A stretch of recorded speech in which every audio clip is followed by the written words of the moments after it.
دوستو، خداوند کا کلام آپ تک پہنچا ہے۔ پلیز لائک اور شیئر لازمی کیجیے۔ God bless you.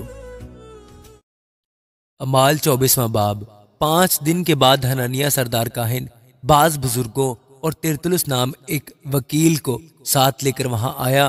اور انہوں نے حاکم کے سامنے پولس کے خلاف فریاد کی۔ جب وہ بلایا گیا تو ترتلس الزام لگا کر کہنے لگا کہ اے فیلکس بہادر، چونکہ تیرے وسیلہ سے ہم بڑے امن میں ہیں اور تیری دور اندیشی سے اس قوم کے فائدہ کے لیے خرابیوں کی اصلاح ہوتی ہے، ہم ہر طرح ہر جگہ کمال شکر گزاری کے ساتھ تیرا احسان مانتے ہیں،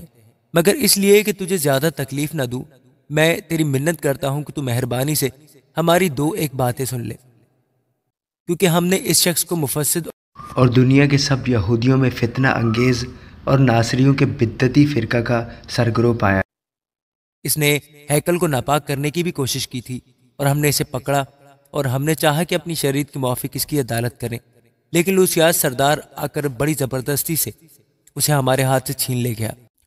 اور اس کے مدعیوں کو حکم دیا کہ تیرے پاس جائیں، اسی سے تحقیق کر کے تو آپ ان سے باتوں کو دریافت کر سکتا ہے جن کا ہم اس پر الزام لگاتے ہیں۔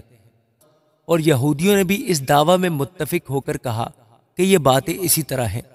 جب حاکم نے پولس کو بولنے کا اشارہ کیا تو اس نے جواب دیا، چونکہ میں جانتا ہوں کہ تو بہت برسوں سے اس قوم کی عدالت کرتا ہے، اس لیے میں خاطر جمعی سے اپنا عذر بیان کرتا ہوں۔ تو دریافت کر سکتا ہے کہ 12 دن سے زیادہ نہیں ہوئے کہ میں یروشلم میں عبادت کرنے کو گیا تھا،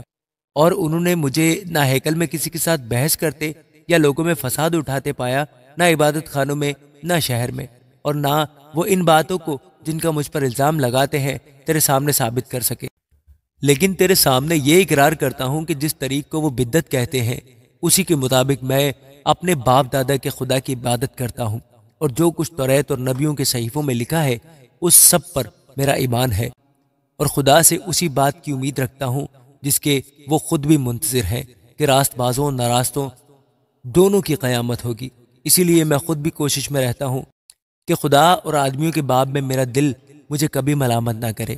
بہت برسوں کے بعد میں اپنی قوم کو خیرات پہنچانے اور نظریں چڑھانے آیا تھا۔ انہوں نے بغیر ہنگامہ یا بلوے کے مجھے طہارت کی حالت میں یہ کام کرتے ہوئے ہیکل میں پایا۔ ہاں، آسیا کے چند یہودی تھے، اور اگر ان کا مجھ پر کچھ دعویٰ تھا تو انہیں تیرے سامنے حاضر ہو کر فریاد کرنا واجب تھا، یا یہی خود کہیں کہ جب میں صدر عدالت کے سامنے کھڑا تھا تو مجھ میں کیا برائی پائی تھی، سوا اس ایک بات کے کہ میں نے ان میں کھڑے ہو کر بلند آواز سے کہا تھا کہ مردوں کی قیامت کے بارے میں آج مجھ پر تمہارے سامنے مقدمہ ہو رہا ہے۔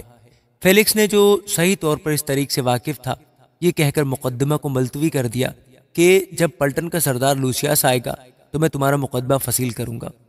اور صوبہ دار کو حکم دیا کہ اس کو قید تو رکھ مگر آرام سے رکھنا، اور اس کے دوستوں میں سے کسی کو اس کی خدمت کرنے سے منع نہ کرنا۔ اور چند روز کے بعد فیلکس اپنی بیوی دروسلا کو جو یہودی تھی ساتھ لے کر آیا، اور پولس کو بلوا کر اس سے مسیح یسوع کی دین کی کیفیت سنی۔ اور جب وہ راست بازی اور پرہیزگاری اور آئندہ عدالت کا بیان کر رہا تھا تو فیلکس نے دہشت کھا کر جواب دیا کہ اس وقت تو جا، فرصت پا کر تجھے پھر بلاؤں گا۔ اسے پولس سے کچھ روپے ملنے کی امید بھی تھی، اس لیے اسے اور بھی بلا بلا کر اس کے ساتھ گفتگو کیا کرتا تھا۔ لیکن جب 2 برس گزر گئے تو پرکیوس فیسٹس فیلکس کی جگہ مقرر ہوا،